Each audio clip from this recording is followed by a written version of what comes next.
আমাদের নেতাকে নিয়ে অনেক ষড়যন্ত্র হয়েছে, ওনাকে মেরে ফেলার চেষ্টা করা হয়েছে।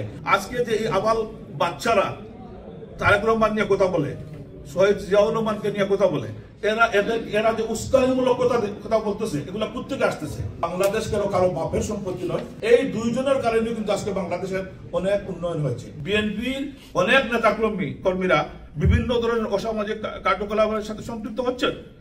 বিএনপির অনেক নেতা কর্মী মিথ্যা মামলার সাথে মানুষকে জড়িয়ে দিচ্ছেন। বাংলাদেশকে ষড়যন্ত্র হচ্ছে, আপনারা সকলে জানেন। এখানে আমার পলিটিশিয়ানরা বলেছেন ষড়যন্ত্র চলবে। ষড়যন্ত্রের মধ্যে থেকে কিন্তু আমাদের দেশকে এগিয়ে নিয়ে যেতে হবে। আমাদের নেতাকে নিয়ে অনেক ষড়যন্ত্র হয়েছে, ওনাকে মেরে ফেলার চেষ্টা করা হয়েছে। -2 ফর্মুলা এখন এক্সিস্ট করে, কিন্তু এরপরেও বাংলাদেশ, আমরা মনে করি বাংলাদেশ কারো বাপের সম্পত্তি নয়। বাংলাদেশ এমন একটা দেশটা বারবার ঘুরে দাঁড়িয়েছে। শহীদ জিয়াউর রহমান দেশকে উন্নয়ন করেছেন, খালেদা জিয়া দীর্ঘদিন বাংলাদেশকে নেতৃত্ব দিয়েছেন। এই দুইজনের কারণে কিন্তু আজকে বাংলাদেশের অনেক উন্নয়ন হয়েছে।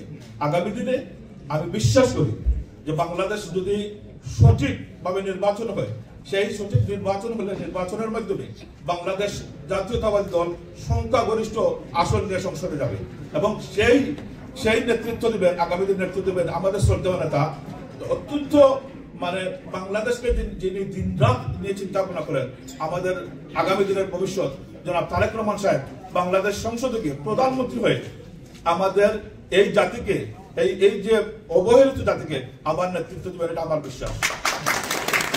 এবং আমি ওনাকে পাশে থেকে দেখেছি, আমি অনেক কিছু বলা আছে। অত্যন্ত সাধারণ এক মানুষ, বিশ্বাস করে আপনার দূর থেকে কি জানেন, বুঝেন না, কিন্তু এত ভালো একজন মানুষ, সাধারণ একজন মানুষ ওনার সাথে দেখা করতে ওনাকে উনি গাড়িতে তুলে দেন।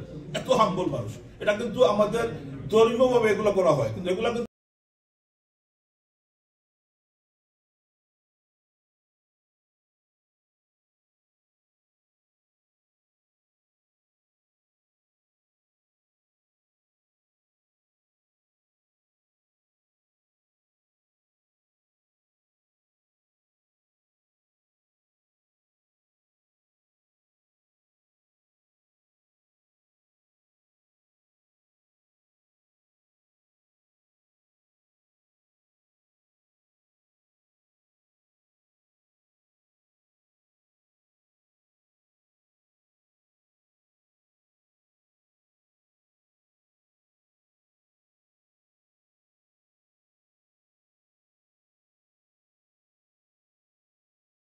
বাংলাদেশে একটি মহল আছে, বাংলাদেশে অস্থিতিশীল পরিবেশ সৃষ্টি করে গোলাবারিতে মাছ শিকার করতে চায়।